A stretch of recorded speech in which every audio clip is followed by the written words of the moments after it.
As a facial plastic surgeon, one of the procedures that I specialize in is rhinoplasty or nose surgery. There are many different reasons to come in for evaluation.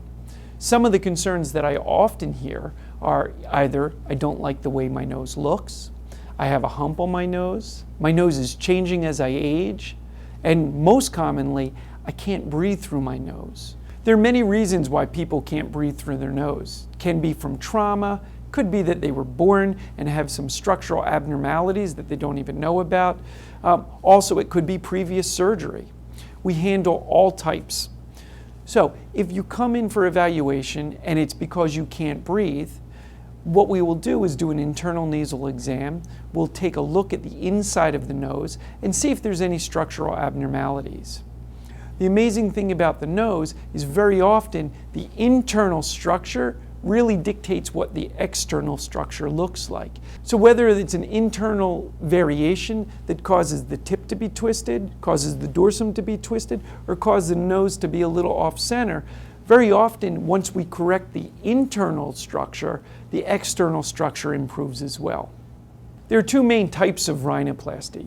We can do either what we call open rhinoplasty, and that's where we make a little incision right here on what we call columella, and we lift the skin and the tissues off the nose so we can really see the internal structure.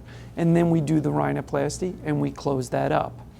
There's always a little incision right here, but it heals beautifully, and usually within 5 to 7 days, it's barely visible. Most patients don't notice that incision after a week or two, and it really is a nice way to do the rhinoplasty because you can really see the internal structures.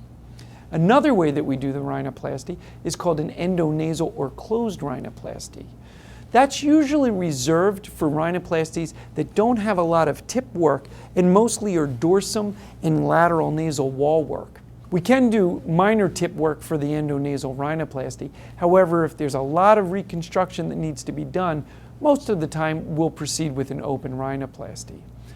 The endonasal rhinoplasty is done with no external incisions, but just 2 small incisions on the inside of the nose. One of the main reasons to come to a facial plastic surgeon for a rhinoplasty is not only do we take care of the cosmetic aspect, the external appearance, we also specialize in fixing the internal aspect. When you have your rhinoplasty, it doesn't do any good to have a great external appearance, but your nose doesn't work. You want it to work, you want to be able to breathe, to smell, and for it to look good. That's a reason to come to a facial plastic surgeon for your rhinoplasty. On the day of the surgery, you'll come into the hospital and the surgery will be performed while you're asleep.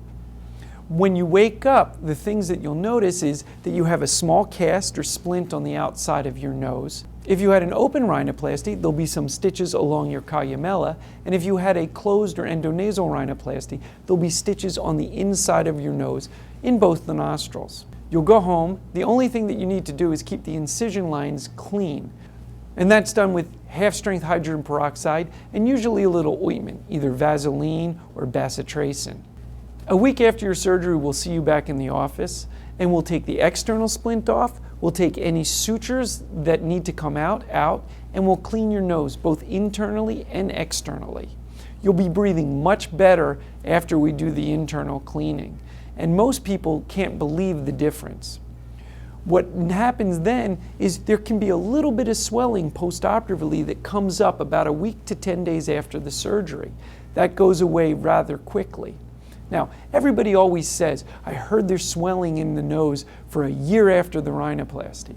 That is true. There can be very subtle swelling for up to a year. Does that mean anybody will notice it? Probably not. It's probably something just you and I will notice. But there can be very subtle changes. What I generally tell people is after 3 weeks, the nose is going to look fantastic, and it's about 80% healed. So what does that mean? That means 80% of the nose is exactly the way it's going to look like.